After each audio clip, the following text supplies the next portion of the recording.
Ok. Então, nós estamos falando sobre a Constituição de 1891, a nossa primeira Constituição republicana, e eu falei para vocês, terminei a aula, na verdade, falando sobre a atuação do Rui Barbosa com vários habeas corpus para tentar dar o mínimo de legalidade aí àquelas prisões que aconteciam com muita frequência nos primeiros anos da República durante os estados de sítio, ou seja, períodos de exceção constitucional que eram muito comuns nesse período, nessa época, né? Uma outra coisa que eu queria falar ainda sobre esse período é a chamada doutrina brasileira do habeas corpus, que não tem nada a ver com o Rui Barbosa, apesar de estarem as duas aqui, as duas questões mencionadas no mesmo slide. Por isso, inclusive, fiz questão de falar em aulas separadas. Então, vamos lá. O que foi a doutrina brasileira do habeas corpus? Ao lado do uso do habeas corpus, porque a gente normalmente imagina, ou seja, habeas corpus serve para a gente poder colocar pessoas em liberdade provisória, vamos dizer assim, pessoas que ainda estão respondendo a processo ou a inquérito, elas têm o direito de responder ao processo em liberdade, essa é a regra, isso é algo que a gente vai estudar no semestre que vem, em direito constitucional, a regra é a liberdade, prisão sempre é algo que é exceção, né? E a prisão da pessoa, enquanto ela ainda está respondendo ao processo, é uma exceção maior ainda. Porque, de novo, a regra é de que as pessoas devem responder aos processos em liberdade. Não importa a gravidade do crime, né, a regra sempre é essa. E isso é o que normalmente a gente pensa para falar do habeas corpus, relacionado à questão de prisão. Só que, na redação original da Constituição de 1891, o habeas corpus, ele não se dizia que o habeas corpus ele seria utilizado para a proteção da liberdade de ir e vir. Ao contrário, a Constituição de 1891, ela usava uma expressão bem mais genérica para falar do habeas corpus, de que o habeas corpus seria utilizado para a defesa de direitos violados por autoridade pública. Tá? Como a Constituição não falava que ele era só para questões penais, alguns advogados começaram a utilizar o habeas corpus para defender interesses e direitos de seus clientes para outras coisas que não eram exclusivamente a questão de liberdade de ir e vir. E isso por quê? Porque o habeas corpus ele é uma ação rápida, ele tem preferência de julgamento sobre todas as demais ações. Vamos dizer, se o juiz tem centenas de processos ali para julgar e aparece um habeas corpus, é o habeas corpus que ele tem que julgar antes de qualquer outro, ainda que o habeas corpus seja uma ação mais recente, o juiz deve dar prioridade ao habeas corpus. Ele é uma ação gratuita, você não paga nada para fazer. É uma ação que tem a possibilidade de liminar, então você consegue uma decisão judicial em questão de horas, né? Você faz o habeas corpus, em algumas horas você já consegue uma decisão. Então, por essa série de fatores, começou a parecer interessante para alguns advogados usar o habeas corpus em questões que nada tinham a ver com o processo penal, como, por exemplo, relativas às eleições. Eu acho que eu comentei com vocês que havia muita fraude nas eleições no Brasil. As eleições com voto impresso, né? Tinha muita fraude, muita urna que era fraudada, e quando não era, além do voto de cabresto, né? E quando o problema não era da fraude em si, a gente ainda tinha um outro problema, que era que, como não havia justiça eleitoral, quem declarava a vitória do candidato X ou Y era a Câmara de Vereadores, no caso de eleições locais. E não era incomum de acontecer de que um partido X ganhava a maior parte das cadeiras na Câmara de Vereadores e o cara que ganhou para prefeito era do partido Y, de um outro partido, e a Câmara de Vereadores, ao invés de declarar aquele cara como vencedor, declarava o candidato que era do mesmo partido da maioria das pessoas da Câmara. E isso demandava, então, que o cara que realmente venceu a eleição tinha que ajuizar uma ação na justiça comum, e essas ações demoravam pra caramba. E muitas vezes o cara ficava todo o tempo ali durante a ação, o mandato dele ia embora sem que ele conseguisse resolver o problema dele. O que os advogados então pensaram? Vão fazer habeas corpus. Porque quando fizermos habeas corpus, o juiz vai ser obrigado a pegar aquele caso e julgar antes de qualquer outro, e antes até disso, com uma liminar, eu consigo que em poucas horas o juiz me dê ali, ainda que provisoriamente, por exemplo, o juiz mande que seja nomeado fulaninho de tal como vencedor da eleição. Eu estou dando o exemplo do direito eleitoral, mas o habeas corpus, então, durante alguns anos, ele foi utilizado para qualquer coisa que violasse qualquer direito fundamental previsto na Constituição, se usava habeas corpus. Esse fenômeno é conhecido como doutrina brasileira do habeas corpus, e isso é citado por vários constitucionalistas em vários países, porque colocou o Brasil numa situação de vanguarda mundial, em que aqui no Brasil a gente tinha uma ação rápida, gratuita, eficiente para a defesa de qualquer direito fundamental. Mas como a gente está no Brasil e tudo que é bom dura pouco, né? Em 1926, houve uma reforma do texto da Constituição, e nessa reforma, eu já te respondo aqui, Ana Catarina, nessa reforma, a redação da Constituição passou a prever que o habeas corpus seria utilizado apenas para proteger a liberdade de ir e vir. Ok? Então, a partir de 1926, e é mais ou menos essa redação que o habeas corpus tem nas constituições até hoje, que vai se garantir habeas corpus quando alguém já tiver violado ou em vias de violação da sua liberdade de ir e vir. A partir daí, toda uma esfera não penal, que antes era protegida pelo habeas corpus, ficou vazia, ficou descoberta, né, desprotegida, até que a gente vai resolver isso na Constituição de 1934. Ok? Ok aí o que foi a doutrina brasileira do habeas corpus?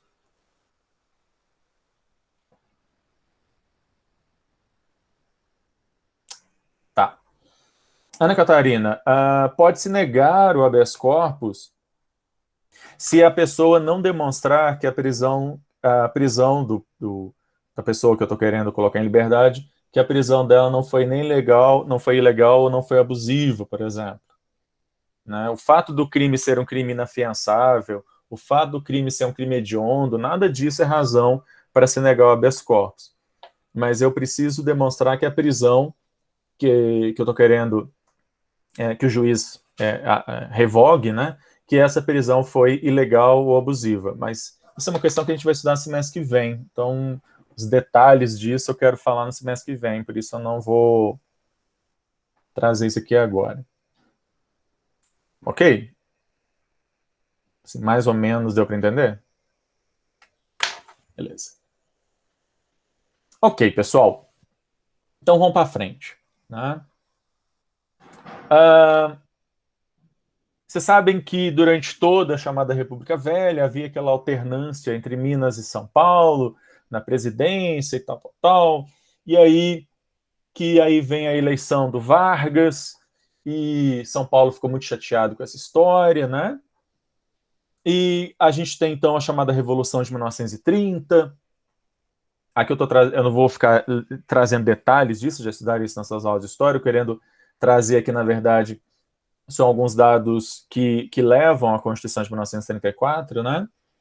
Então, ainda vigorando a Constituição de 1891, é instalado um governo provisório depois da Revolução de 1930, e esse governo provisório ele aprova aí alguns decretos, e esses decretos eu estou mencionando justamente para mostrar um pouco da nossa história institucional, de violações sistemáticas que nós temos na nossa história, né, violações sistemáticas da Constituição que nós temos na nossa história. Então, por exemplo, esse decreto, 19.398, ele declara a legitimidade da própria Constituição, o que é um negócio muito engraçado, porque são os caras que estão comandando a Revolução, fazendo um decreto dizendo que a Revolução é ok, assim, tipo, eu, all by myself, né, eu dizendo que eu sou um cara muito legal, assim, qual que é a validade e legitimidade disso, né? Mas é exatamente isso que esse decreto está fazendo. E, além disso, algo que vai ser muito comum nos períodos de ditadura no Brasil, tanto do Vargas quanto de 64 a 84, que é impedir que o judiciário possa apreciar qualquer questão, qualquer ato do próprio governo provisório. Então, retira do Poder Judiciário o poder de anular atos desse governo provisório. Prisões ilegais, demissões, enfim, atos violadores claramente de direitos fundamentais e que não podiam ser questionados através do Poder Judiciário. O Vargas vai fazer isso no Estado Novo, os militares 64 e 84 também vão fazer isso. Tá? Aqui um outro decreto, né, em que o número de ministros do STF, que, como eu falei para vocês na aula passada, originalmente era de 15, na Constituição de 1891, ele é diminuído para 11, e pela primeira vez o STF é dividido em duas turmas, como é até hoje. Né? Eu tenho duas turmas lá no STF, cada uma formada por 5 ministros, e o presidente atua como só nos casos em que o plenário, os 11 julgam, né, é que o presidente do STF vota. Tá? Qual é o problema de você reduzir o número de ministros dessa forma? Isso é algo autoritário. É claro que os ministros que foram aposentados para caber aí nesse número de 11 eram aqueles ministros que esse governo militar provisório achava que não eram interessantes para o regime. Ok? Então, eu tenho um ato autoritário aí, como vai ser em outras épocas. A gente vai ver que esse número de ministros do STF ser aumentado ou diminuído é coisa típica de ditadura, tá? Que a gente vai passar mais à frente. O decreto de 1931, para que o número de ministros pudesse ser reduzido, né, ele aposentou na marra aí vários ministros do STF que haviam decidido contra, dado decisões aí, condenando membros da chamada coluna Prestes, que vocês certamente estudaram nas aulas de história. E aí então vem o pessoal de São Paulo e faz a chamada Revolução Constitucionalista de 1932. Durante esse período aí da Revolução de 30, desse governo provisório, vai haver toda uma mobilização chamada legalidade para que o Getúlio Vargas pudesse assumir o governo, né? E quando Vargas assume o governo, ele assume com a promessa de aprovar uma nova Constituição. Só que São Paulo não estava muito satisfeito com essa história, queria logo que o Vargas chamasse uma Assembleia Nacional Constituinte. E aí, então a gente tem a Revolução de 1932. Tá? São Paulo perde a guerra, né? Mas o Vargas acaba cedendo, quer dizer, a guerra é perdida, mas a ideia acabou sendo vitoriosa, que o Vargas, então, conclama aí uma Assembleia Nacional Constituinte de 1932. Aqui eu tenho de novo uma citação daquele moço lá, do Ernest Rambloch, em que ele vai mostrar como que o governo Vargas atuou, fez pressão sobre essa Constituinte, para que a Constituição de 1934 não esvaziasse, por exemplo, o poder da União, né, para que não desse mais poder para os estados, que a gente continuasse com uma federação extremamente centralizadora, para que houvesse o fortalecimento dos poderes do presidente, né? Enfim, que 2 dias antes da Constituição ser aprovada, o presidente da República publicou no Diário Oficial mais de 50 decretos do governo provisório, afetando uma série de questões da vida pública brasileira. por exemplo, alguns desses decretos permitiam o gasto de dinheiro público, grandes gastos aí de dinheiro público. Como eles foram publicados antes da Constituição, era justamente para que pudesse ser autorizado a revelia da Constituição. Enfim, é interessante que a Constituição de 1934 é uma Constituição promulgada, é uma Constituição democrática. No entanto, a gente percebe pelos bastidores aí que, assim como a Constituição de 1891, ela sofreu com uma ingerência, né, uma interferência muito grande dos marechais da época, dos militares na época, a Constituição de 1934 ela também sofreu com uma influência, uma ingerência muito grande desse governo provisório aí, enfim. Tá? E aí, disso surge então a primeira Constituição no Brasil, típica do estado de bem-estar social. Né? Uma Constituição que se alinha nesse sentido com a Constituição da Alemanha, da mesma época, da Constituição da Alemanha de 1919, por exemplo, né? A Constituição de Weimar, que a gente já viu. Ou seja, aqui uma mudança o Vargas e a Constituição de 1934 e a Constituição, entre aspas, né, da ditadura do Vargas, a Constituição de 1937, elas estão mostrando aqui uma mudança de paradigma do Estado brasileiro. De um Estado liberal para um Estado de bem-estar social. Agora, o Estado vai ter todo um planejamento de um programa público de educação, e o Vargas tem um mérito muito grande nesse sentido, de criação de um sistema público de educação brasileiro, de um sistema de previdência social nacional, de uma série de empresas estatais, enfim, da própria legislação trabalhista, né? Basta a gente lembrar que a CLT, a Consolidação das Leis do Trabalho, é da era Vargas, que a criação da própria Justiça do Trabalho também é da era Vargas, da criação da Justiça Eleitoral também é desse período, enfim. Então, é uma mudança grande aí pela qual o Estado brasileiro está passando. Apesar de ser uma Constituição democrática, a gente vai ter uma federação ainda mais centralizada na União. Se a Constituição de 1891 ainda deu alguma margem para os estados terem um pouquinho mais de autonomia, já não era muita, mas a Constituição de 1934 ela centraliza ainda mais na figura da União.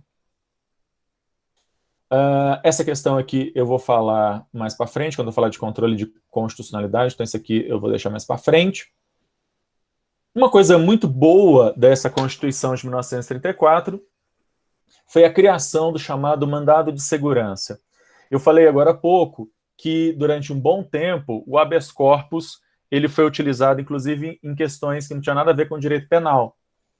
E com a reforma de 1926, toda essa esfera não penal ficou descoberta, ficou desprotegida.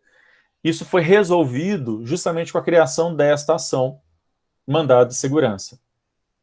O mandado de segurança é uma ação inspirada em alguns modelos que já existiam em alguns países da América Latina. Não é uma invenção nossa, mas a forma como o mandado de segurança foi previsto no Brasil é bem mais ampla do que a versão que existe em alguns outros países da América Latina. Lá você vai ver, por exemplo, no México, o chamado recurso de amparo, que é similar ao nosso mandado, foi de onde a gente se inspirou para criar o mandado de segurança. O que vai ser o mandado de segurança, que também é uma ação que a gente vai estudar em Direito Constitucional 1. Mas só para vocês entenderem. A mesma importância que o habeas corpus tem na esfera penal, o mandado de segurança tem na esfera não penal. Então, para a proteção de qualquer direito fundamental não protegido por habeas corpus e nem por habeas data, que é outra ação que a gente também vai estudar semana que vem, a gente tem o mandado de segurança. Então, por exemplo, no caso de fraude em eleição, o caso é mandado de segurança, fraude ou questionamento de edital de concurso público, licitação, enfim, essas ações que as pessoas pedem concessão de medicamento ou de realização de cirurgia, que não tem vaga no hospital público, aí você ajuiza uma ação para obrigar a secretaria, o município, a arcar com aquilo ali, tudo isso é feito através de mandado de segurança. Ok? Beleza, gente? Tá. Maria Cecília, só agora que eu vi sua pergunta, sim, o caso do vapor Júpiter eu comentei semana passada, quando eu falei lá das atuações do Rui Barbosa, tá? Ok. Então, o mandado de segurança é uma ação extremamente importante, vocês vão estudar, ainda vão ouvir falar muito dela. Ainda na vigência dessa Constituição, que tem uma vigência muito breve, né? Ela vai ficar de 1934 a 1937, tem algumas outras coisas que eu queria mencionar. Foi aprovada nessa época uma lei, e nós vamos ter várias leis desse tipo durante a República, leis de segurança, leis que definem como crimes determinados atos contra a segurança nacional, né? Que é um conceito bastante elástico, acaba cabendo um monte de coisas em que pessoas são punidas por questões meramente de crítica política. Hoje em dia a gente está revendo isso, né? Eu dava dei essa aula durante anos falando sobre isso como algo que tinha ficado lá no passado. Mal sabíamos nós que ia ter gente hoje em dia, em plena Constituição de 88, ainda sendo processada por crimes contra a segurança nacional. Assim, para mim é um negócio surreal, mas a gente ainda tem isso, né? E lá nessa época começou isso também, tinha isso também. E aí a gente tem dois casos que são bastante emblemáticos desse período que eu queria mencionar. Sobral Pinto foi um advogado extremamente famoso no Brasil no começo, nas primeiras décadas do século XX. Da mesma forma que o Rui Barbosa é uma das grandes referências do final do século XIX, início do século XX, o Sobral Pinto é o cara que vem na sequência, assim.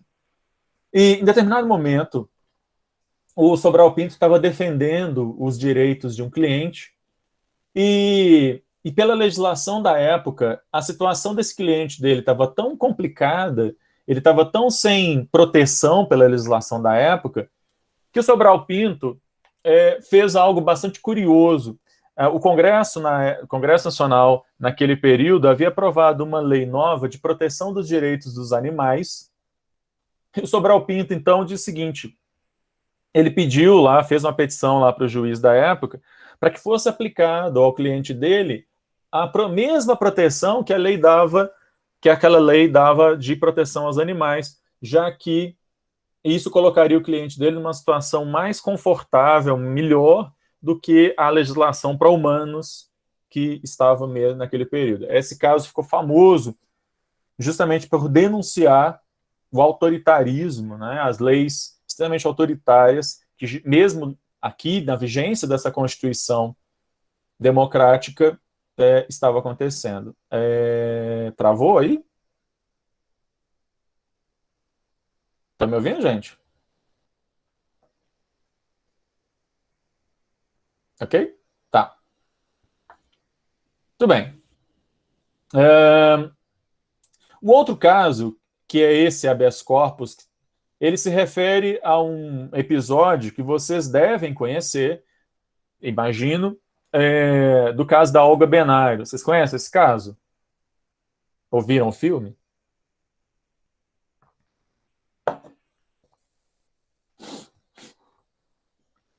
Então, a Olga Benário, ela faz um habeas corpus, o advogado dela, né? Faz um habeas corpus ao STF, esse habeas corpus que vocês conseguem achar a decisão dele no site do STF, e o que ela pedia era justamente que ela não fosse expulsa do Brasil, justamente porque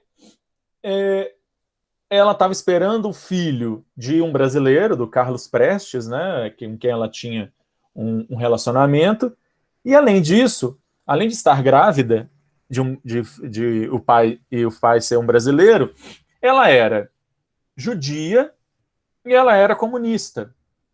E era comunista mesmo, não era dessa coisa do Brasil de chamar os outros de comunista como xingamento, não, ela era comunista mesmo, com orgulho, inclusive.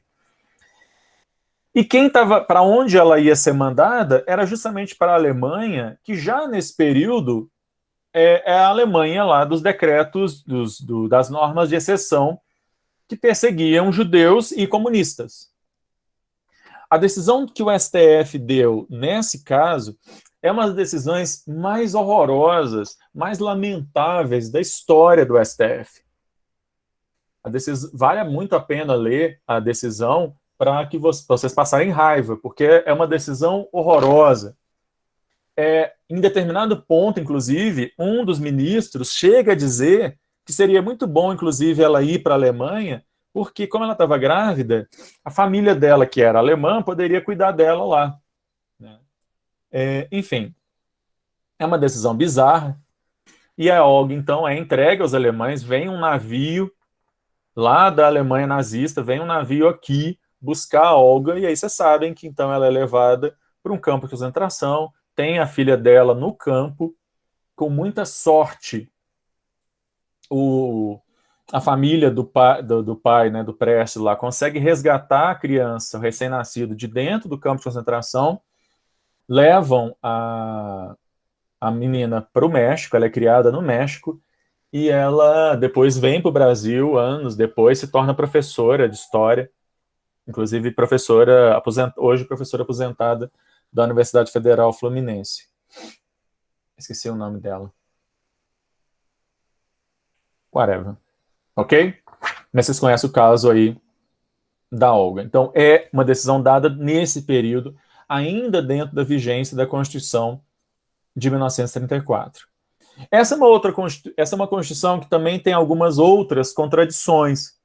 Semana passada eu falei para você sobre a questão do darwinismo social, como ele está presente, né, no início da República. E essa época aqui, nós estamos ainda fortes nessa história de importar gente branca, né? E aí, o que a gente vai ter nessa história é duas coisas aparentemente contraditórias, que é, de um lado, o Vargas, que ele vai instituir essa ideia do mito das três raças, né? O sistema educacional brasileiro é muito influenciado por um cara que é um arquiteto, o arquiteto mental, assim, do sistema educacional brasileiro, muito ligado ao Vargas nessa época, que é o Gilberto Freire, não é o Paulo Freire, tá, gente? É o Gilberto Freire, do Casa Grande Senzala, e que ele vai inventar essa ideia do mito das três raças. Vocês conhecem essa história, né? Ok. Por outro lado, no entanto, olha o que essa Constituição também diz da democracia racial, enfim. Mas olha o que essa Constituição, e olha, nós estamos falando da Constituição Democrática de 1934. Ela diz que incumbe à União, aos estados e aos municípios, nos termos das leis respectivas, a linha B, estimular a educação eugênica. Ok? Estimular a educação eugênica, estimular a eugenia. Essa ideia da superioridade da raça branca. Aí você pode pensar, bom, mas isso está só já seria, né, é ruim, mas está só na Constituição e tal. Olha, esse trecho aqui, deixa eu colocar com tela cheia, para dar para vocês verem. Esse trecho aqui de um livro didático, um livro de escola, tá? Que era dado aí nas escolas públicas de 1936, portanto, na vigência da Constituição de 1934. Ele vai dizer que a raça branca, tá? Também chamada de caucásica, porque os seus tipos mais belos se encontram na Circácia, região da parte ocidental do Cáucaso, onde parece os seus tipos mais belos, já diz muito, né? É a mais inteligente, ativa, perseverante, empreendedora e civilizada de todas. A raça amarela habita a Ásia Setentrional, Central e Oriental. Um terço da população do globo. A raça amarela é também chamada de mongólica, porque é na Mongólia que se encontra o seu tipo principal. É uma raça inteligente, perseverante e empreendedora. A raça negra, preta ou etiópica, habita a maior parte da África e da Melanésia. Estão chamando os aborígenes da Oceania também de negros. Acha-se também espalhada na América, onde foi introduzida no século XVI como escrava. Está muito atrasada, está muito mais atrasada que as precedentes. E por aí vai. Tá? Isso daqui é um livro de história, esse é um livro didático, é um livro, na verdade, eu acho que de línguas, inclusive. Tá certo? Que vai ensinar, então, para essas crianças, e aí a gente vai ter, então, portanto, por parte do Estado, um reforço, né, naquilo que vai determinar essa teoria do branqueamento, essa superioridade de uma raça sobre outra, tá certo? Então imagine você sendo uma criança educada com esse tipo de educação eugênica. Aqui nós estamos falando de 1936. Nós estamos falando do sistema público de educação criado durante o governo Vargas, no estado de bem-estar social. Tá certo? E é isso. Tá? Isso explica muito o que nós somos. Né? Isso explica muito as relações raciais que estão envolvidas nesse país.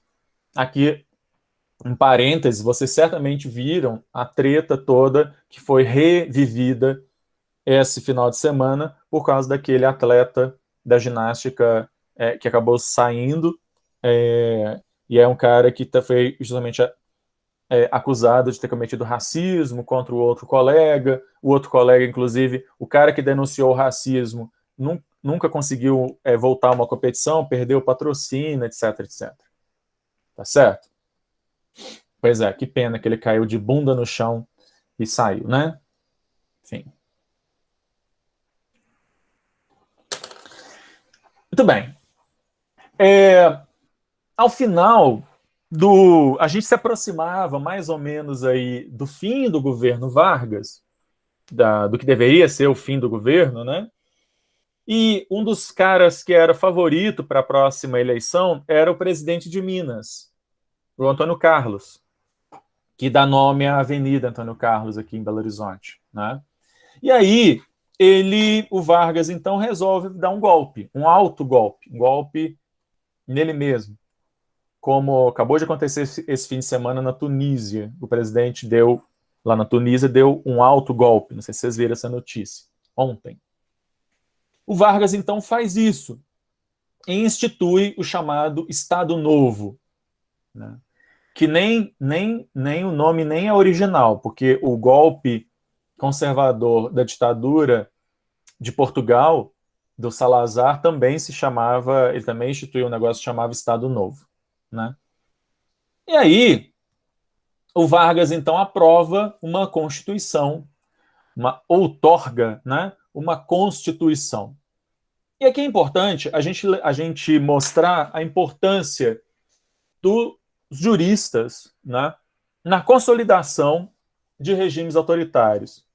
Quem vai dar sustentação teórico-jurídica, né, legitimidade teórico-jurídica para esse governo vai ser um professor de direito constitucional do que na época ainda se chamava Universidade de Minas. Ainda existia o conceito de Universidade Federal, né? Do que era aqui a Universidade de Minas Gerais, o Francisco Campos, professor de direito constitucional da Universidade de Minas Gerais. O Francisco Campos tem um texto publicado em 1938 que é uma aula de autoritarismo, assim. E é interessante porque o Francisco Campos está escrevendo mais ou menos na mesma época que o Carl Schmitt na Alemanha. A escrita dos dois, o que os dois estão defendendo, é muito parecido, inclusive. Tá certo? A defesa que o Francisco Campos faz do Estado Novo é muito parecido com as ideias do Carl Schmitt lá para a Alemanha nazista. O Francisco Campos vai dizer, por exemplo, que o novo Estado brasileiro resultou de um imperativo de salvação, de uma necessidade, né, de um imperativo de salvação nacional, quando as exigências do momento histórico e as solicitações do interesse coletivo, isso aqui é sempre, né, a ideia de que é o povo que está querendo, né, enfim, reclamam imperiosamente a adoção de medidas que afetam os pressupostos e convenções do regime, incumbe ao homem de Estado o dever de tomar uma decisão excepcional. No texto completo do Francisco Campos, eu acho que eu tenho esse texto salvo aqui, se interessar alguém, eu coloco lá no Classroom. O Francisco Campos, ele vai falar mais ou menos a mesma coisa que o Schmitt, quando, por exemplo, ele fala que os partidos políticos são um grande problema, o governante tem que poder fazer as coisas que ele precisa fazer de combate ao comunismo, por exemplo, sem a interferência, as discussões longas dos partidos políticos, enfim, mais ou menos aquela mesma história que a gente já viu com Carl Schmitt, tá certo? Então, assim, os dois estão falando mais ou menos as mesmas coisas, e ele vai ser um cara que vai estar não só aqui, mas lá em 64 também, ele também vai estar presente lá, ajudando, dando sustentação teórica para o regime. Aqui eu tenho, vou colocar em tela grande também para ficar mais fácil de ver, aqui a gente tem o preâmbulo da Constituição, entre aspas, né, Constituição entre aspas, de 1937, em que o Vargas diz o seguinte: o presidente da República dos Estados Unidos do Brasil, a gente ainda usava essa expressão, atendendo às legítimas, deixa eu só colocar a caneta aqui para poder marcar, atendendo às legítimas aspirações do povo brasileiro à paz, a paz política e social, profundamente perturbada por conhecidos fatores de desordem resultantes da agravação dos dissídios partidários, então, por isso, inclusive, vão ser extintos, né, os partidos, que uma notória propaganda demagógica procura desnaturar em luta de classes e da extremação de conflitos ideológicos tendentes pelo seu desenvolvimento natural resolver-se em violência, colocando a nação sobre a funesta iminência da guerra civil, atendendo ao estado de apreensão criado no país pela infiltração comunista, que se torna dia a dia mais extensa e mais profunda, exigindo remédios, né, soluções de caráter radical e permanente, atendendo a que, sob as instituições da Constituição de 1934, o Estado não dispunha de meios normais de preservação e de defesa da paz, da segurança e do bem-estar do povo, sem o apoio das Forças Armadas e cedendo às inspirações da opinião nacional, tanto a opinião nacional quanto as Forças Armadas, apreensivas diante dos perigos que ameaçam a nossa unidade e da rapidez com que vem se processando a decomposição das nossas instituições civis e políticas, resolve assegurar à nação a sua unidade, respeito à sua honra, independência, ao povo brasileiro, as condições necessárias à sua segurança, bem-estar e prosperidade, decretando a presente Constituição, que se cumprirá a partir de hoje. Tá certo? Então, a gente vai ter, claro, né, como toda boa ditadura, ela vai dizer que ela está sendo decretada para salvar a gente da iminência de um perigo, a mesma coisa da Alemanha nazista, a mesma coisa que vai ter também em 64, como a gente for ver aqui um trecho do AI-5, do AI-1, na verdade, não é nem do AI-5, do AI-1, né? Enfim, como toda boa ditadura, ela vai dizer que aquilo que ela está fazendo em nome do povo, para o povo, para preservar a democracia, ou seja, eu estou preservando a democracia e instituindo uma ditadura. Ok? Isso faz sentido? Não, isso não faz o menor sentido, mas é isso que está sendo falado aqui. Ok?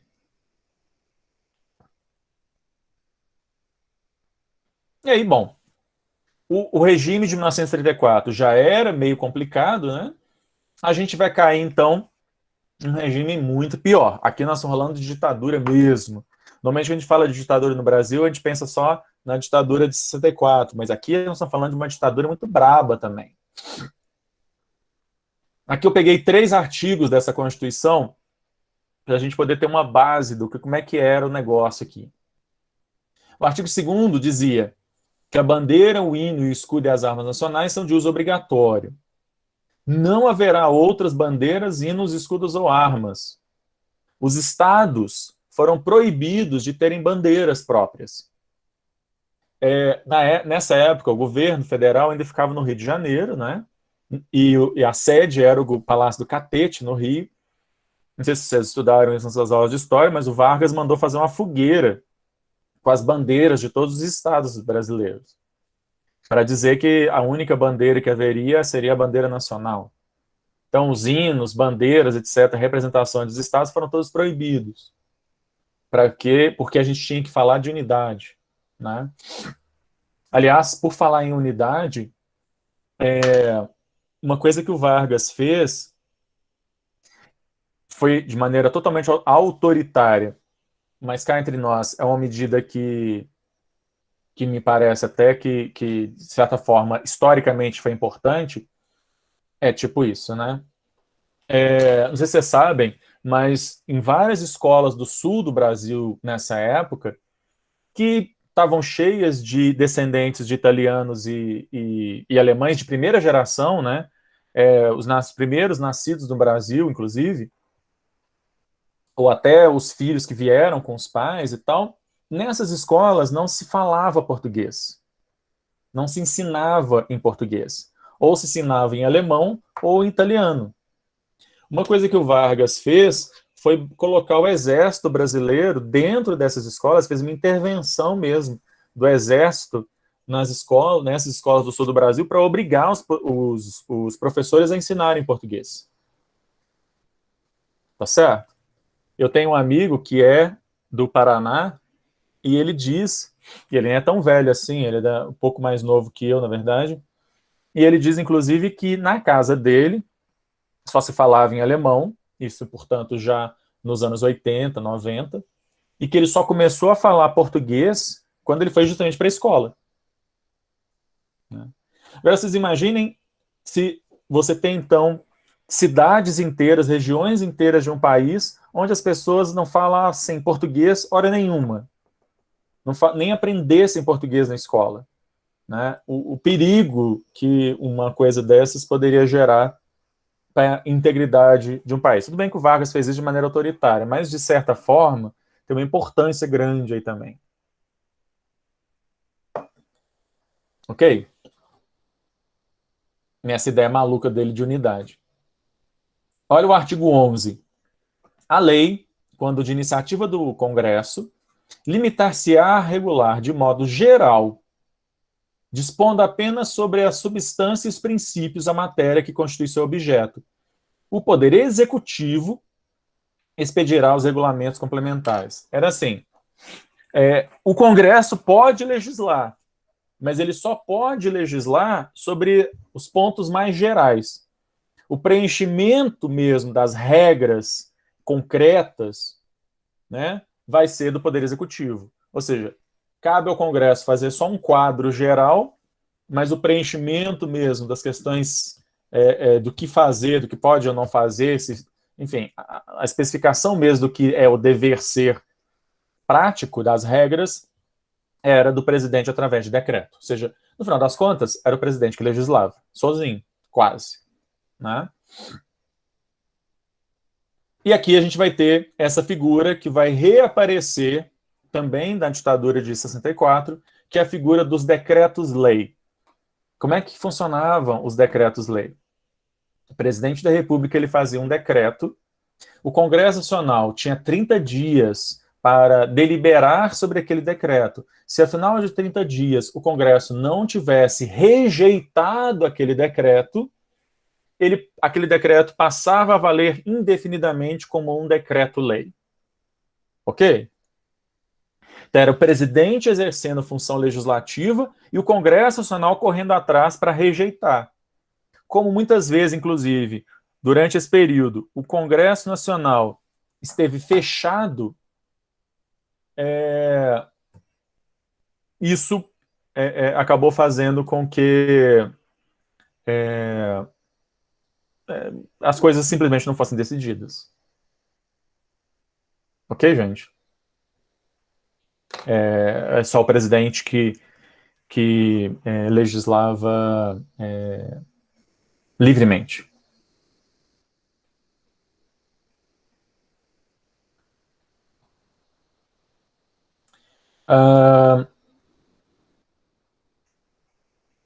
Muito bem.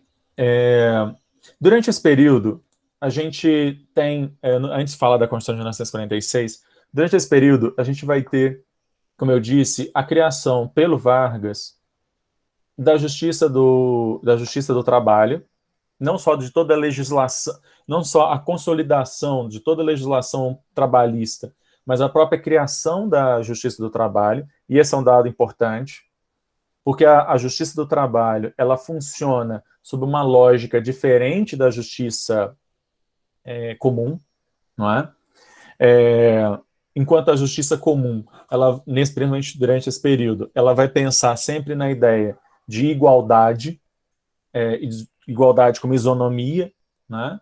No caso da Justiça do Trabalho, ela vai pensar a igualdade não como isonomia, mas como equidade, ou seja, ao invés de pensar que as pessoas são iguais perante a lei de maneira abstrata, a Justiça do Trabalho ela já considera que o trabalhador é a parte chamada de hipossuficiente, a parte mais fraca da relação de trabalho, e, portanto, ela vai criar alguns benefícios para o trabalhador nessa relação. Toda a legislação trabalhista também acaba, de certa maneira, fazendo a mesma coisa. Ok? Uma outra coisa que é importante mencionar é que no meio daquela confusão lá da Revolução de 30, etc., em 1932 foi aprovado o Código Eleitoral. 1932. E durante o governo Vargas, a gente tem a criação da Justiça Eleitoral. O Código Eleitoral de 1932 ele é importante porque, desde a República, que tinha acabado com o voto por renda. No entanto, apesar da lei expressamente não dizer, havia um pressuposto de que somente homens votavam e podiam ser votados. Tá certo? Aqui a gente tem uma questão interessante. Não é que as mulheres eram proibidas de votar. Não havia proibição das mulheres de votarem. Mas a gente tinha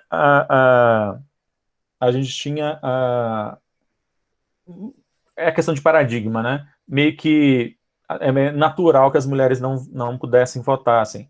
A gente teve até houve inclusive algumas mulheres que, aproveitando a brecha da lei aí, até se candidataram, inclusive chegamos a ter uma vereadora ainda nesse período, antes de 1932, lá em Florianópolis, uma professora que se tornou vereadora. Mas fora isso, a gente fala, na verdade, do voto feminino no Brasil a partir do Código Eleitoral de 1932. Aqui sim ficou claro que as mulheres têm sim, óbvio, né, direito de voto, de votar e também de serem votadas. Ok? Durante o governo Vargas, durante esse período em que o Vargas esteve aí no governo, também vai ser criada a Justiça Eleitoral. E aqui a gente tem um marco muito importante, principalmente nesse momento em que eu já vi, inclusive, parlamentares hoje em dia falando em extinguir a Justiça Eleitoral no Brasil, o que é de uma burrice imensa, porque a Justiça Eleitoral ela é extremamente importante no sentido de que ela desvinculou a realização das eleições das instituições políticas. Eu tenho um órgão do Poder Judiciário que é responsável por toda a questão das eleições, inclusive de emissão de títulos de eleitor, de credenciamento de partidos, da realização e da apuração das eleições, né? A justiça eleitoral, criação da justiça eleitoral no Brasil, ela foi um marco, ela é um marco muito importante no sentido de tornar as eleições do Brasil mais corretas, tá certo? Não é que nunca mais houve fraude, mas que as eleições se tornam, nós tivemos aí um upgrade imenso, né, na qualidade das eleições, na lisura das eleições no Brasil, tá? E por fim, eu falei então da Justiça do Trabalho, da Justiça Eleitoral, e por fim, é importante a gente mencionar, não é que o Vargas criou a Justiça Militar já existia desde o início da República, mas até o momento aqui do Estado Novo, a Justiça Militar, ela cuidava basicamente de julgar militares por infrações administrativo-militares, ou seja, sei lá, o cara estava de plantão para fazer lá no quartel e dormiu durante o tempo que ele tinha que estar fazendo a vigia. Então ele era julgado ali pela Justiça Militar. O que o Vargas vai fazer, que é péssimo, porque a gente mantém isso até hoje, o que o Vargas vai fazer é estender a competência da Justiça Militar para crimes militares.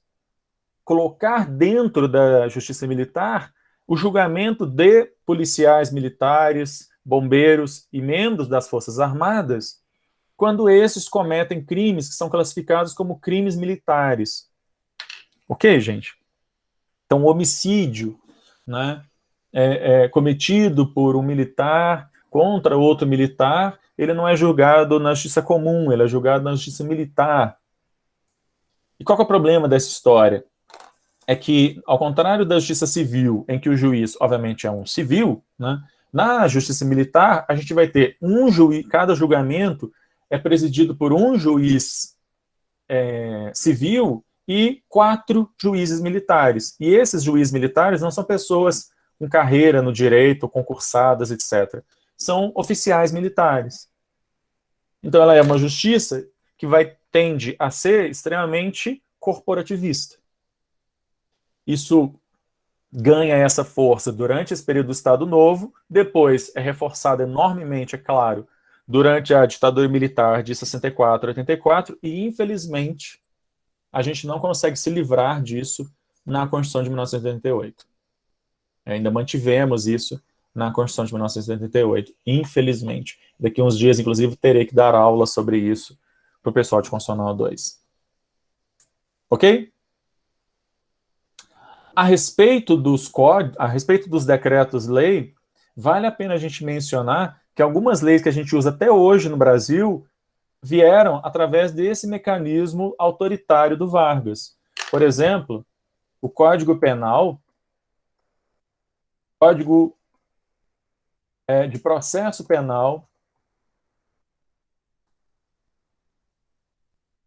por exemplo, são duas leis que até hoje estão em vigor, claro que já sofreram várias alterações, mas que estão em vigor até hoje, e ambos são decretos-lei da época do Vargas. Ou seja, leis que foram feitas de maneira autoritária, muitas vezes sem a participação do Congresso, porque o Congresso muitas vezes estava fechado. Ok?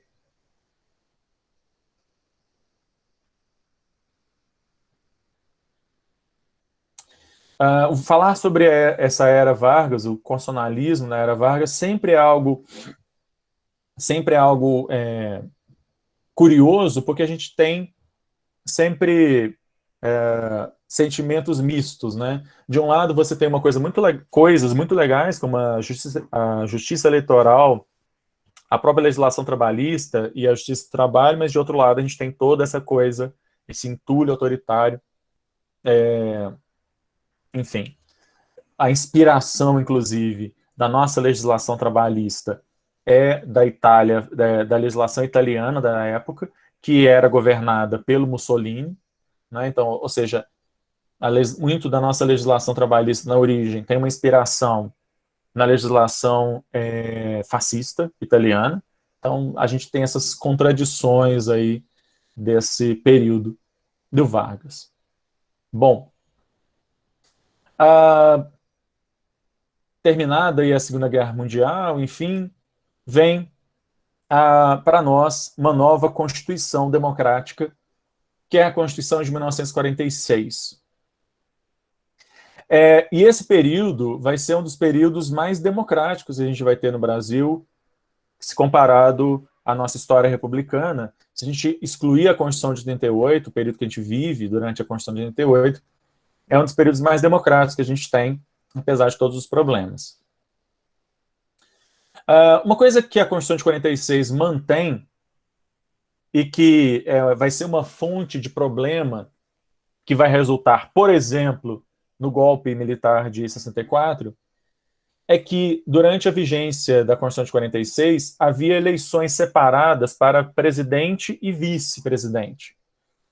Então, as pessoas se candidatavam a presidente e as outras se candidatavam a vice, em chapas separadas, o que obviamente gerava um problema muito sério, que era, você poderia ter facilmente que o presidente da República seria um cara de um partido X e o vice um cara de um partido Y, que eram pessoas de ideologias diametralmente opostas. Tá certo? Isso é o que, por exemplo, vai acontecer, vocês estudaram isso, quando o Jânio Quadros, que era de um partido de centro-direita, renuncia e quem assume vai ser o João Goulart, que era de um partido de centro-esquerda. Né? E disso vai resultar o golpe militar de 64. Mas antes disso, é importante a gente lembrar que mesmo um dos governos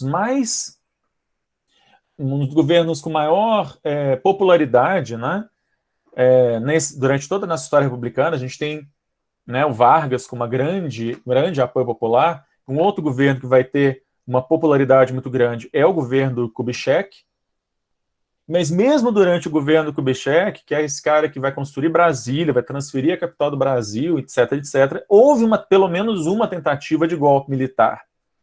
E o golpe militar só não aconteceu no Brasil na década de 50, quando o Kubitschek foi presidente, porque ele era um cara que tinha bons contatos com algumas alas militares, e aí, numa dessas tentativas de golpe, um militar que era ligado ao Kubitschek acabou conseguindo abafar aquela tentativa de golpe. Mas vocês imaginem que a gente poderia ter passado, a ditadura militar no Brasil poderia ter começado, inclusive, 10 anos antes do que ela acabou começando. Né? Bom, aí essa história aqui vocês conhecem, e eu queria saber se vocês já tinham ouvido falar na Emenda Constitucional Parlamentarista, a Emenda Constitucional 4 de 1961. Vocês conhecem essa emenda? Já ouviram falar sobre isso?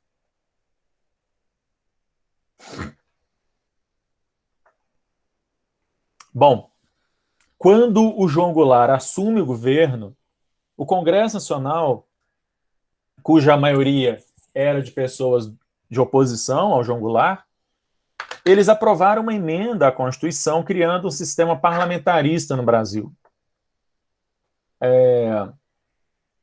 O que é algo bastante curioso. Toda vez no Brasil que é eleito um presidente que destoa aí da vontade das elites políticas no Brasil, se fala em parlamentarismo. Né? Quando o Lula foi eleito primeiro governo, se falou disso. Agora, de novo, né, tem essa conversa lá na Câmara de se adotar o chamado sistema semipresidencialista. Né? Aqui também aconteceu isso.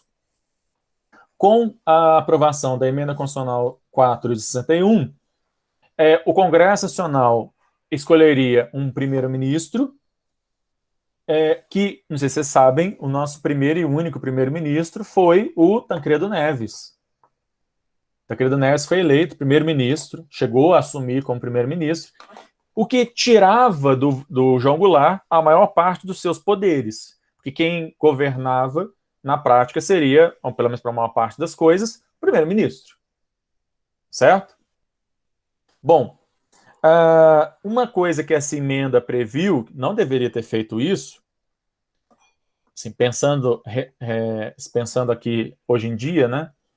Ela previu que, uma vez aprovada a emenda, seria feito um referendo popular para que as pessoas dissessem se concordavam com a mudança de presidencialismo para parlamentarismo.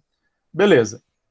O Tancredo Neves chegou a assumir e tal, aí houve o referendo e a maior parte das pessoas, no voto popular, votou contra a emenda. Ou seja, a emenda perdeu efeito e o João Goulart voltou a ter seus poderes normais. Tá? E aí a coisa, obviamente, vai dar muito errado, né? O João Goulart, então, aprova um conjunto de medidas que é conhecida como reformas de base. Vocês estudam isso nas suas aulas de história. Ele aprova coisas como a criação do 13º salário, né? Tem inclusive uma manchete do jornal o Globo da época dizendo que a criação do 13º salário iria quebrar o país, seria o fim da economia, Armagedon, Jesus Cristo descer na Terra, enfim. Tem um editorial cabuloso do jornal o Globo dizendo dos males que seria a criação do 13º salário. E vocês sabem que toda essa aproximação do João Goulart com países alinhados a países comunistas, né, vamos dizer assim, vai fazer surgir um movimento conservador formado por membros da Igreja Católica, militares, grande empresariado nacional, e aí o pessoal começa a ir para a rua, né? Com cartazes como, por exemplo, esse daqui, o Brasil não será uma nova Cuba, o que é muito divertido porque 40 anos depois a gente vê exatamente os mesmos cartazes, os mesmos dizeres, né? Bom, nada de novo. Exatamente. Se a gente colorir essa foto, se a gente colocar essa foto colorida, ela poderia ter sido tirada essa semana, né? Enfim. E aí, então, a gente vai ter... Na verdade, foi no dia 1º de abril, mas eles não gostam de dizer que foi no dia 1º de abril. Então, oficialmente, dia 30 de março, a gente vai ter um golpe civil-militar. E aqui é importante a gente chamar a atenção de que esse é um golpe que ele não é só militar. Ele é um golpe que também é um golpe civil, né, no sentido de as grandes elites políticas e econômicas desse país, alinhadas com os militares, dão um golpe. Como é que esse golpe ele é formalizado juridicamente? Uma coisa interessante da relação jurídica que a gente tem nesse país, com a modernidade, é que a gente não pode chamar o trem de golpe, né? A gente tem que dar uma cara de legitimidade para o negócio. O João Goulart, nesse dia, 1º de abril, ele estava lá no sul do país, estava lá no Rio Grande do Sul, visitando a terra dele, Bento Gonçalves, se não me engano. E o João Goulart, então, estava lá, passeando lá. O que os golpistas fizeram? Eles procuraram o Congresso Nacional que tinha um artigo na Constituição de 46 que dizia que se o presidente do país ele se ausentasse, viajasse para fora do país sem autorização do Congresso, o cargo seria declarado vago. Como não havia mais vice-presidente, era vago mesmo, né? O que o Congresso fez? O Congresso aprovou uma resolução declarando vago o cargo de presidente sob a alegação falsa de que o presidente estava fora do país. Ok? Sim. Ainda por cima, nem para usar a Constituição direito, ou, na verdade, assim, podia ter pelo menos esperado ele estar viajando, né, para fora do país e dizer que ele não teria pedido autorização do governo. Não, inventaram um negócio que não existiu. Tá? Exatamente. E aí, como o cargo foi declarado vago e não havia vice, ao invés de ser o presidente da Câmara a assumir, que deveria ter sido assim, os militares, então, instituíram um governo provisório. Uma junta de militares instituiu um governo provisório. E aí esse governo provisório começou a atuar, né? Uma das primeiras coisas que ele vai fazer, a essa altura o João Goulart foge para o Uruguai, ok, gente? E é importante a gente destacar que ele foi morto pelos militares depois, os militares o envenenaram lá no Uruguai. Isso é algo que ficou durante anos sob disputa Durante a Comissão Nacional da Verdade, isso foi declarado, que ele foi morto pelos militares. Tanto é que, não sei se vocês viram isso, mas durante depois que foi finalizado o trabalho da Comissão Nacional da Verdade apresentado ao Congresso Nacional, o Congresso Nacional fez um ato simbólico de revogação daquela resolução e os restos mortais do João Goulart foram trazidos para uma cerimônia em que o Congresso Nacional desfaz o ato e ele foi reenterrado com honras de chefe de Estado. Tudo isso, obviamente, simbólico, né? Não faz a menor diferença na prática, mas faz diferença na história, né? Que foi reconhecido que ele foi vítima de um golpe ilegal e inconstitucional. Tá certo? Esse é um dado importante da nossa história de reparação, das poucas coisas de reparação histórica que a gente fez. Né? Mas beleza. Uma das coisas que essa junta militar vai fazer é acabar com o multipartidarismo no Brasil e permitir apenas 2 partidos. A Arena, que era um partido de sustentação do governo, e o MDB, o partido de oposição permitida. Todos os demais partidos foram cassados e vários parlamentares também tiveram seus mandatos cassados, né? Perderam seu mandato. No desenvolvimento aí, a gente vai ter a criação da eleição indireta para o presidente da República, né? Os presidentes da República. Aqui a gente tem uma coisa, de novo, uma coisa curiosa do Brasil. A gente vai ter em outras ditaduras militares, como a do Chile, por exemplo, que é um cara só que vai governar o tempo todo. No caso do Chile é o... Fugiu o nome do moço. Pinochet, isso mesmo, Maria Cecília.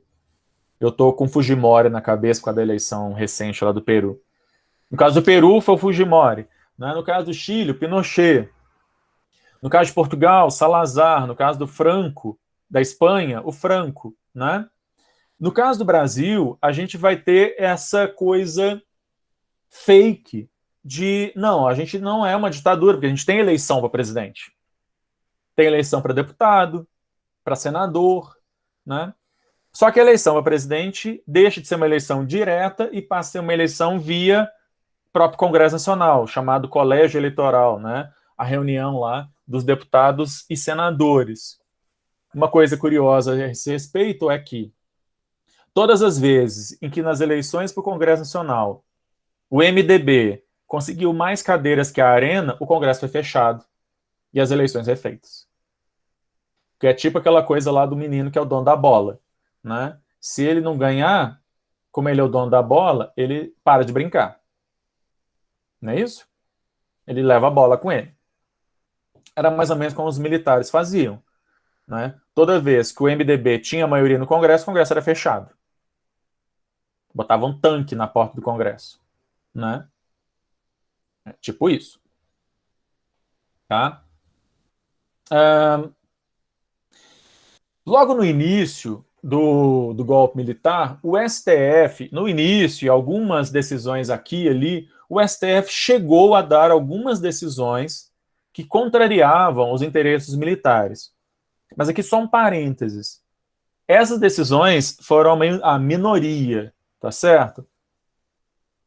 Por exemplo, assim que há o golpe militar, o presidente do STF na época fez um discurso enorme puxando o saco dos militares e falando, não, vocês realmente estão certos, tinha que fazer isso mesmo. Ok? Então, assim, o normal do STF foi ser ou entusiasta dos militares ou, pelo menos, ficar calado. Né? Mas chegaram a acontecer algumas decisões contrárias. A gente vai ter em 64 um habeas corpus que foi dado em favor de um professor perseguido pelos militares, um outro que foi dado em favor do governador de Goiás, também em 64, um habeas corpus dado um estudante, o Francisco Julião, em 65, né?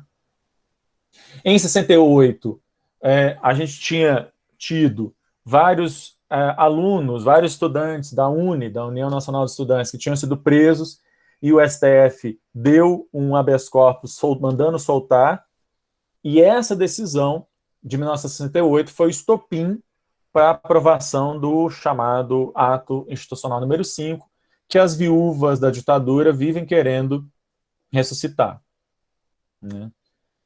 Agora, vamos lá. O que eram os atos institucionais? Alguém sabe o que eram?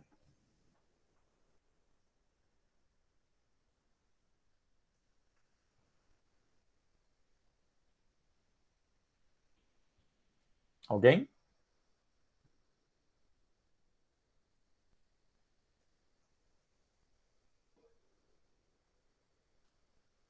Não? Bom, vou supor que ninguém saiba, já que ninguém... Ok. Vamos lá. Eles eram um pouco mais do que só decretos. Vamos lá.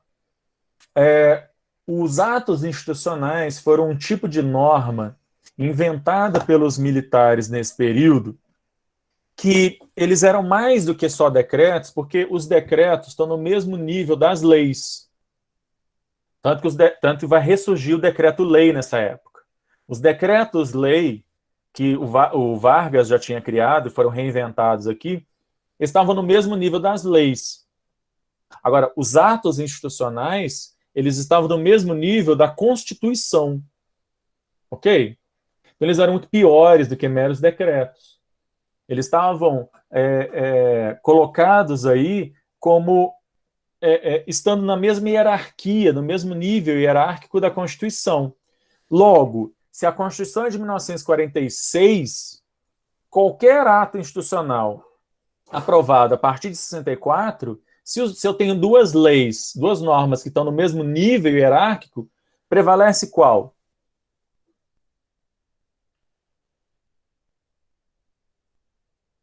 A mais recente. Ok?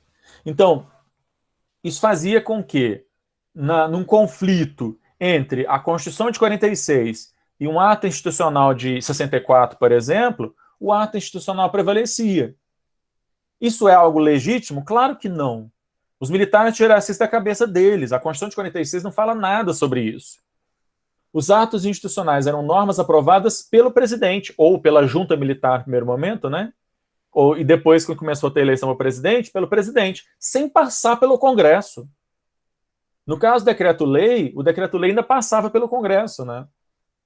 Que tinha 30 dias para revogar. No caso do ato institucional, ele sequer passava pelo Congresso. Era eu sozinho mesmo que decretava de cima para baixo e pronto. Ok?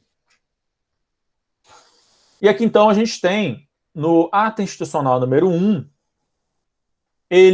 eu peguei um trecho dele que mostra bem o espírito, né, de porco que vai estar na ideia aí dos militares desse período. Então ele vai dizer assim, vejam a similaridade disso com uma coisa que a gente já viu lá atrás. Assim, a Revolução Vitoriosa, como poder constituinte, se legitima por si mesma. Ou seja, da mesma forma que o poder constituinte ele se legitima por si mesmo, eles estão dizendo a revolução, golpe, também, né? Essa revolução destitui o governo anterior e tem capacidade de criar novo governo. Nela se contém a força normativa igual à força normativa do poder constituinte. Ou seja, os militares estão dizendo que nós, que estamos aqui agora no poder, nós temos o mesmo poder que o poder de fazer a Constituição. Ou seja, a Constituição de 46 ela ainda vai ficar vigorando durante um tempo, até 1967, ela ainda vai continuar vigorando, mas os militares têm na mão aí os atos institucionais, que, como poder constituinte, podem fazer criar coisa totalmente nova e ir revogando parcialmente a Constituição de 46 naquilo que interessar para eles militares. Tá? Ela, a Revolução, né, entre aspas, edita normas jurídicas sem que esteja limitada pelas leis anteriores. Ela não tem limite. Nem a Constituição de 46 limita. Ela pode fazer as normas que ela quiser. Né? Os chefes da Revolução, graças à ação das Forças Armadas e ao apoio inequívoco da nação, sempre tem que ter, né? Representam o povo e, em seu nome, exercem o poder constituinte, de quem o povo é o único titular. Ok, gente? Então a gente tem aqui uma soma de maldades muito interessantes que o direito consegue fazer. Né? Eu estou numa ditadura, o governo é um governo autoritário, ilegítimo, mas ele se vale da estrutura do direito, da linguagem do direito, para poder fazer sacanagem. Ok? Os caras não estão dizendo simplesmente somos uma ditadura, pronto e acabou. Tá? Eles não estão dizendo simplesmente eu mando e você obedece. Na prática é isso. Mas na formalidade do negócio, tem que dar uma cara de legitimidade. E a cara de legitimidade é dizer que esses atos superiores, chamados de atos institucionais, têm a mesma função que o poder constituinte. Ok?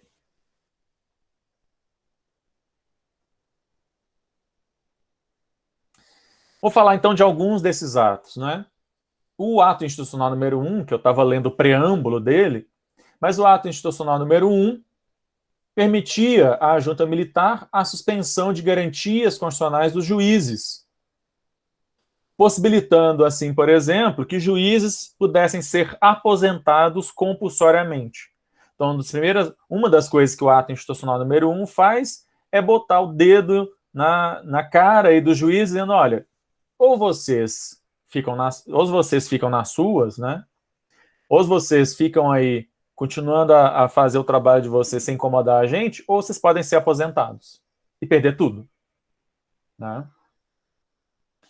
Isso em 64. O AI-2, em 65, lembram que o governo provisório, né, da Revolução de 30 tinha aumentado o número de ministros, tinha diminuído o número de ministros de 15 para 11. O AI-2 aumentou de 11 para 16, os membros do STF. Para que aumentar de 11 para 16?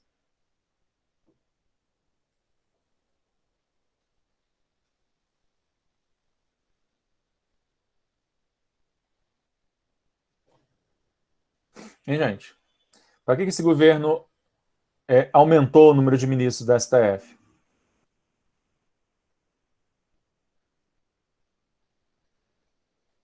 Claro, tá certo? Claro. Para colocar, sim, mais 5 ministros ali, 5 ministros a mais, que eram pessoas alinhadas com o que eles estavam querendo. Para tentar fazer com que o STF não decidisse contrariamente aos interesses da ditadura. Ok? O ato institucional número 6, número 3, de 1966, de maneira parecida com o que a ditadura da época do Vargas fez, né?